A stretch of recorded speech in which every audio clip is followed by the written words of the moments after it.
So you have this amazing portfolio that you want to show people on LinkedIn so you can attract new clients and grow your business. And how do you do that? I'm going to show you 3 ways, and I recommend you don't just use one, but at least 2, if not all 3 in combination, to make absolutely sure that people see your portfolio. Okay, method 1.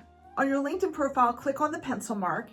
And on the next screen, you're going to scroll all the way down to the bottom and click on Edit Custom button. Now, if you have a free account like I do, you're going to see 2 options, None and Link. And if you have Premium, specifically Premium Business, Sales Navigator, or Recruiter, you should see a 3rd option here for an actual button. And the button will appear even bigger than a link. And I'm going to show you what it all looks like.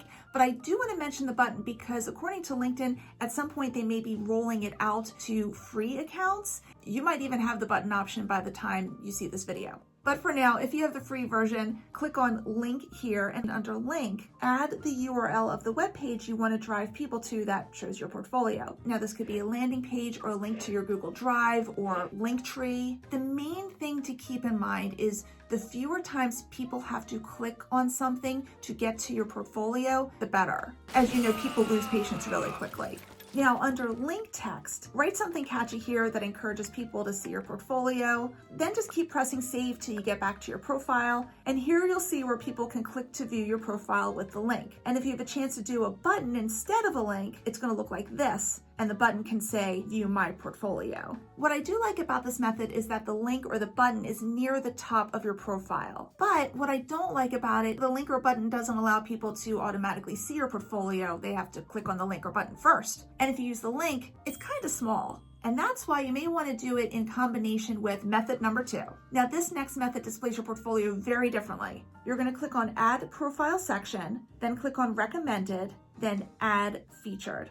You'll see I already have items in my featured section, but if yours is completely blank, it's going to look something like this, which is a screenshot from my husband's account. Either way, you're going to click on this plus sign here to add items to the section. And here's the kicker. There is no limit to the number of items you can add to your featured section. You'll see you'll have several options of what to add. For purposes of your portfolio, your 2 best options are to add a link or add media. And again, both are going to showcase a whole lot differently than that first little link or button that I showed you. If you choose a link, first type the URL here that directs people to your online portfolio, click Add, then add your title and add a description below. And here's what's so cool. You have a thumbnail image here that goes along with the title and description. And if you don't like the default image that LinkedIn pulls from the web page, you can always click the pencil here and change the image. Now, when you're done, click Save, and I'll show you really soon what it all looks like so you can see the full picture. But first, let's say you don't have a URL to direct people to, but you actually just want to add media to your LinkedIn profile.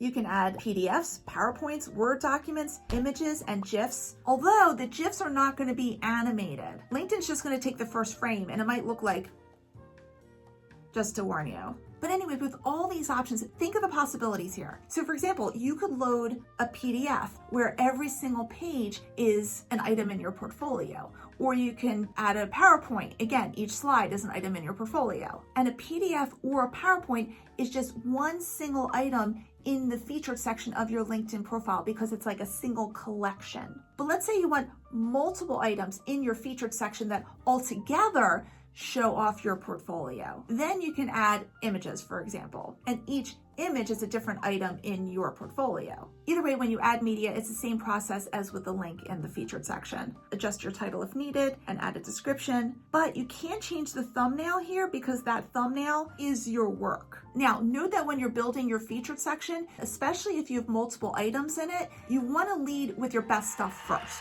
So if you need to, you can change the order of your items with this reorder icon. I don't know what to call this icon. And then drag this stuff around by holding down these horizontal lines. And when it all comes together, it's going to look like this, where you see different large blocks for as many items in your featured section that you want to include. The only disadvantage to putting your portfolio in the featured section is that the featured section is a little further down your profile and some people might not scroll down there. So it would work nicely with a link or button higher up in your profile if you'd like to do that. But let me give you another way. In the experience section of your profile, click on the pencil, then click on the pencil next to the job experience you want to add your portfolio to, and then scroll all the way down, click on Add Media, and you'll see you have the same options as within the featured section. In the end, it displays like this. So yeah, the images are a bit small and it's even further down your profile, but again, it's another way to be sure that people see your work. And guess what? We have a bonus method because on this channel, we provide extra value. Let's go back to the top of your profile and click on Contact Info. Then click on the pencil, and under Website, click Add Website. Keep in mind you can have multiple websites or multiple web pages here, and one of your options in the drop-down menu even says portfolio. Now, putting your portfolio in the contact section is a little hidden, which is why I kind of have it as a bonus. So again, I recommend adding that along with other ways for people to see your portfolio. Now, showing your portfolio is only one piece of the puzzle in terms of building your brand on LinkedIn. If you want to learn how to come up with content that your audience will love, check out this video in the top right corner. Thank you so much, and see you in the next video.